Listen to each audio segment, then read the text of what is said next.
বন্ধুরা কেমন আছেন? আজ আমি ব্যাখ্যা করব সম্প্রতি মুক্তিপ্রাপ্ত বিজয় সেতুপাতির তেলুগু মুভি মহারাজা নিয়ে। মুভিটির ডিরেক্টর হচ্ছেন নিথিলান সামিনাথন, যার জন্য আপনারা অনেকদিন ধরেই অপেক্ষা করছিলেন এবং অবশেষে আমরা এই সিনেমাটি নিয়ে এসেছি। মুভিটির আইএমডিবি রেটিং হচ্ছে 8.6 স্টার আউট অফ 10। এই মুভিতে আপনি অ্যাকশন, ড্রামা এবং থ্রিলার তিনোটাই পাবেন। তাই ভিডিওটি লাইক করুন এবং চ্যানেলটিতে নতুন হলে সাবস্ক্রাইব করুন। এবার দেরি না করে সরাসরি আমরা মূল ভিডিওতে যাই। সিনেমার শুরুতে আমরা মহারাজা নামে একজন ব্যক্তিকে দেখতে পাই, যিনি একজন সেলুনে চুল কাটার কাজ করেন। আজ তিনি তার মালিকের কাছে এসে কিছুদিনের ছুটি চান এবং জানান যে তিনি তার স্ত্রী এবং মেয়ের সাথে কোথাও ঘুরতে যেতে চান। তার মালিকও তাকে ছুটির অনুমতি দেন। এর পরের দিন মহারাজা একটি খেলনার দোকানে গিয়ে তার মেয়ের জন্য বিভিন্ন খেলনা কিনতে শুরু করেন এবং বাইরে এসে তার স্ত্রীকে দেখান। আসলে ওই দোকানের সামনেই মহারাজার বাড়ি ছিল। ঠিক তখনই একটি পিকআপ ট্রাকের ব্রেক ফেল হয়ে যায় এবং তার ভারসাম্য হারিয়ে মহারাজার বাড়িতেই ঢুকে পড়ে, যার ফলে একটি বড় ধরনের অ্যাক্সিডেন্ট হয়। মহারাজা এতে অনেকটাই শকড হয়ে যান। এই দুর্ঘটনায় মহারাজার স্ত্রীর ঘটনাস্থলেই মৃত্যু হয়, কিন্তু তার মেয়ে বেঁচে যায়। এরপর মহারাজা নিজেই তার মেয়েকে বড় করেন এবং তাকে কোনো কিছুর অভাব হতে দেন না। এরপর কাহিনী অনেক বছর পর শিফট হয়, যেখানে আমরা মহারাজার মেয়ে জ্যোতিকে দেখি, যার খেলাধুলা খুবই পছন্দ ছিল।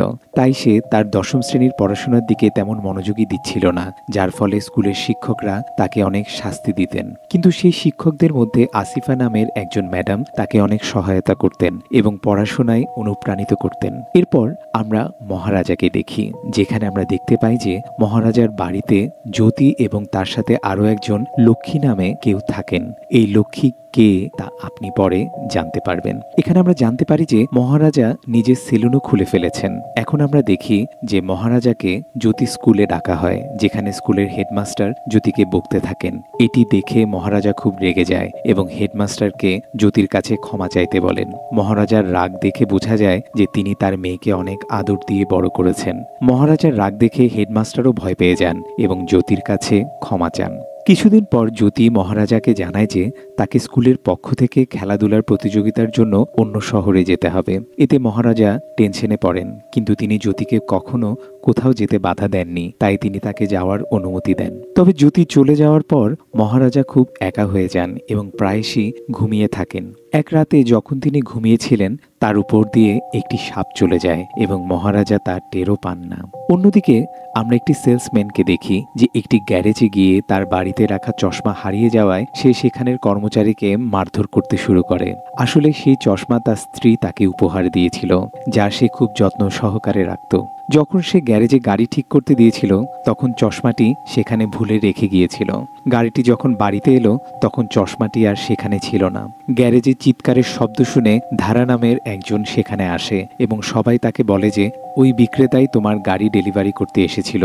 এরপর সেই বিক্রেতা ধারাকে মারধর শুরু করে এবং তাকে সন্ধ্যার মধ্যেই চশমাটা ফেরত দিতে বলে। সেই রাতেই বিক্রেতা তার বন্ধুদের সাথে বসে মদ্যপান করছিল, যখন হঠাৎ ধারা সেখানে এসে তার কাছে রাখা সেই চশমাটি দেখায়। আমরা জানতে পারি যে সেই চশমাটি ধারায় নিয়েছিল। তারপর ধারা সেই ব্যক্তির সামনে তার স্ত্রীর দেয়া চশমাটি ভেঙে ফেলে। এটি দেখে সেই ব্যক্তি ধারার উপর রেগে যায় এবং তাকে আবার মারার চেষ্টা করে, কিন্তু এবার উল্টোটা হয়। ধারা তাকে এবং তার বন্ধুদের খুব খারাপভাবে মারধর করে এবং হুমকি দিয়ে চলে যায়। অন্যদিকে আমরা মহারাজাকে পুলিশ স্টেশনে দেখি। মহারাজা বলে, আমার লক্ষ্মী বাড়ি থেকে হারিয়ে গেছে এবং একদিন ধরে তাকে খুঁজে পাচ্ছি না। এরপর সেই ইন্সপেক্টর মহারাজাকে জিজ্ঞাসা করে, এই লক্ষ্মী তোমার কে? সে কি তোমার স্ত্রী নাকি বোন? মহারাজা বলে, সে আমার স্ত্রীও নয়, বোনও নয়, আসলে সে আমাদের বাড়ির ডাস্টবিন। তখন জানা যায় যে মহারাজার বাড়িতে লক্ষ্মী নামের একটি ডাস্টবিন ছিল এবং সে সেটিকে খুব আদর করে রাখত। বন্ধুরা, আপনাদের মনে থাকবে যে শুরুতে অ্যাক্সিডেন্টে মহারাজার বাড়িতে একটি পিকআপ ট্রাক ঢুকে গিয়েছিল, যেখানে তার স্ত্রী মারা গিয়েছিল, কিন্তু সেই ডাস্টবিনটি জ্যোতির উপর এসে পড়েছিল, যা জ্যোতির জীবন বাঁচিয়েছিল। থানায় সেই ইন্সপেক্টর মহারাজার উপর খুব রেগে যায় এবং তাকে পাগল বলে সেখান থেকে তাড়িয়ে দিতে চায়। এতে মহারাজাও খুব ক্ষেপে যায় এবং থানায় তাণ্ডব শুরু করে। সে বলতে থাকে, যতক্ষণ পর্যন্ত লক্ষ্মীকে খুঁজে না আনবে আমি এখান থেকে যাব না। এটি দেখে পুলিশ সদস্যরা তাদের সিনিয়র অফিসারের আসার অপেক্ষা করতে থাকে।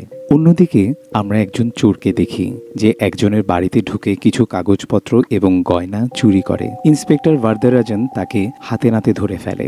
আমরা জানতে পারি যে এই চোরটি আসলে পুলিশেরই লোক এবং এই চুরি অনেক আগেই ঘটেছিল। এখানে তারা ঘটনা পুনর্নির্মাণ করছিলেন, কিভাবে চোর বাড়িতে ঢুকেছিল এবং চুরি করে নিঃশব্দে পালিয়ে গিয়েছিল। এরপর ভারদারাজন সেই চোরকে ধরে এবং চুরি করা গয়নাগুলি নিজের কাছে রেখে নকল গয়না সেই ব্যক্তিকে দেয়। তাদের কিছুই বুঝতে দেয় না যে গয়নাগুলি আসলে নকল। ভারদারাজন একজন খুব নিচু মানুষ ছিল এবং মামলাটির সমাধানের জন্য আলাদা টাকা নিত। এরপর ভারদারাজন থানায় আসে এবং স্টেশনের অবস্থা দেখে শকড হয়ে যায়। মহারাজাকে ডেকে তার সমস্যা জিজ্ঞেস করে। মহারাজা তাকে সেই রাতের কাহিনী বলতে শুরু করে। যখন আমি রাত 10টায় সেলুন বন্ধ করে বাড়ি ফিরি তখন 3 জন লোক লুকিয়েছিল। তাদের সাথে আমার হাতাহাতি হয়, কিন্তু তারা আমার লক্ষ্মীকে চুরি করে নিয়ে যায়। ভারদারাজনও লক্ষ্মী সম্পর্কে জানতে চায়। লক্ষ্মী কি তোমার স্ত্রী ছিল? মহারাজা বলে, না, লক্ষ্মী আমার ডাস্টবিন। ভারদারাজন জিজ্ঞেস করে, সেই ডাস্টবিনে এমন কি ছিল যা নিয়ে তুমি রিপোর্ট লিখিয়েছ? মহারাজা বলে, তার মধ্যে কিছুই ছিল না, এটি একদম খালি ছিল, কিন্তু এটি আমার জন্য খুবই স্পেশাল। এটি শুনে ভারদারাজনের মনে টাকা কামানোর ইচ্ছা জাগে। তাই তিনি মহারাজার মামলাটি হাতে নেন এবং তার সাথে কাজ করা লোকদের বলেন যে ডাস্টবিনে অবশ্যই কিছু না কিছু ছিল, কারণ সেই লোকটি পাগল নয় যে শুধু একটি ডাস্টবিনের জন্য রিপোর্ট করবে। এরপর তারা সবাই লক্ষ্মীকে খুঁজতে শুরু করে। অন্যদিকে আমরা সেলভাম নামের একজন ব্যক্তিকে দেখি যে তার সঙ্গে সাবারির সাথে মিলে অন্যের বাড়িতে ঢুকে চুরি করে। তারা শুধুমাত্র সেই বাড়িতে যায় যেখানে শুধু মহিলারা থাকে এবং চুরি করার পর মাঝে মাঝে তাদের ধর্ষণও করে। এখন আমরা দেখি সেলভার বিয়ে হয়েছে এবং তার একটি ছোট মেয়েও আছে যাকে সে খুব যত্ন করে। তার মেয়ের পিঠে একটি ক্ষত ছিল যা সে সবসময় মলম দিয়ে ঠিক করার চেষ্টা করত, কিন্তু ক্ষতটি সহজে সারছিল না। এখানে সেলভাম তার স্ত্রীকে বলেনি যে সে রাতে চুরি করে। তার পরিবারের সামনে সে খুব ভালো মানুষ হিসেবে থাকে এবং দিনে ওয়ারিং এর কাজও করে। আমরা দেখি সেলভার বাড়িতে মহারাজার ডাস্টবিনও আছে, যার মানে সেলভাম সেই রাতে মহারাজার বাড়িতেই চুরি করেছিল। অন্যদিকে আমরা দেখি পুলিশ মহারাজার ডাস্টবিনটি খুঁজে বের করার জন্য সব জায়গায় অনুসন্ধান শুরু করে এবং তাদের গোয়েন্দাকে ডাস্টবিন খুঁজে আনতে বলে। থানায় ভারদারাজন মহারাজার কাছ থেকে কাজ করানো শুরু করে। মহারাজা ভারদারাজনকে কথা দিয়েছিল যে যদি তিনি লক্ষ্মীকে খুঁজে আনেন তবে তিনি তাকে 5 লক্ষ টাকা দেবেন, যার মধ্যে 50,000 টাকা অগ্রিমও দিয়েছেন, কিন্তু এখনো কিছুই পাওয়া যায়নি। এরপর আমরা দেখি একদিন মহারাজা থানায় এসে ভারদারাজনের সাথে দেখা করার জন্য অপেক্ষা করছিল। তার পাশে একটি গাড়ি মেকানিক বসেছিল যে ধারা নামের একজনের নিখোঁজের অভিযোগ করতে এসেছেন। মহারাজা তার সমস্যাটি জিজ্ঞাসা করে যে আসলে কি হয়েছে।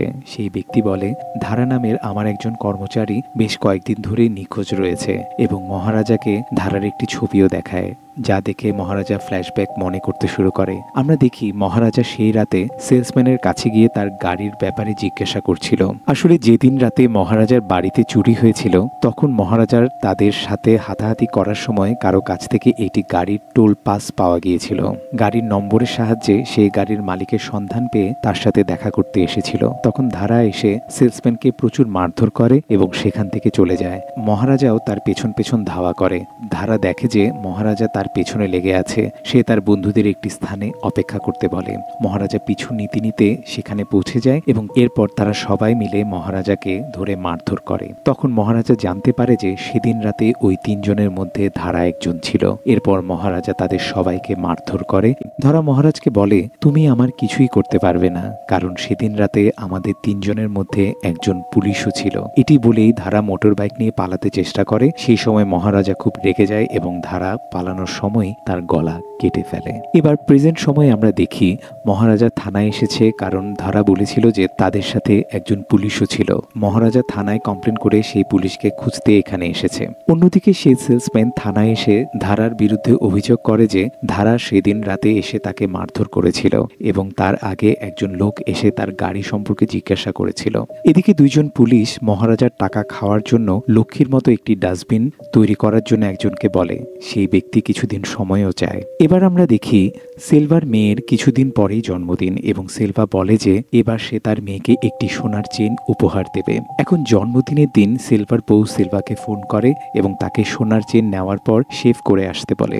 সেলভা মহারাজা সেলুনে গিয়ে শেভিং করতে শুরু করে। এরপর তার স্ত্রীর ফোন আসে, আজ তাদের মেয়ের জন্মদিন এবং সে এখনো বাড়ি ফিরেনি। মহারাজা এই কথা শুনে সেলভাকে শেভিং করতে থাকে, কিন্তু ট্রিমারের ব্যাটারি শেষ হয়ে যায়, তাই মহারাজা পাশের দোকান থেকে ব্যাটারি আনতে যায়। এমন সময় সেলভার কাছে একটি ফোন আসে, যেখানে তাকে বলা হয় যে তাদের চুরির খবর পত্রিকায় প্রকাশিত হয়েছে, কিছু লোক চুরি করে মানুষকে হত্যা করছে। পুলিশ মনে করে এটা অন্য শহরের লোকদের কাজ, কিন্তু তারপরও সতর্ক থাকতে হবে। সেলভা সাবরিকে আশ্বস্ত করে বলে যে তারা কোনোই প্রমাণ রাখেনি, তাই কিছু হবে না। ফোন কাটার পর মহারাজা তার পিছনে দাঁড়িয়ে সব শুনেছে, কিন্তু এমনভাবে বিহেভ করছিল যেন সে কিছুই শোনেনি। শেভিং শেষে সেলভা তাড়াহুড়োয় সোনার চেনটি মহারাজার দোকানে রেখে চলে যায়। বাড়িতে গিয়ে সেলভা দেখে তার মেয়ের জন্মদিন খুব ভালোভাবে উদযাপন করা হচ্ছে, কিন্তু তার সেই সোনার চেন হারিয়ে গেছে। সে পুরো বাড়ি তন্ন তন্ন করে খোঁজে, কিন্তু চেন পায় না। মহারাজা সেই সোনার চেনটি দেখে এবং মনে পড়ে এটি সেলভার তার মেয়ের জন্মদিনে উপহার দিতে চেয়েছিল।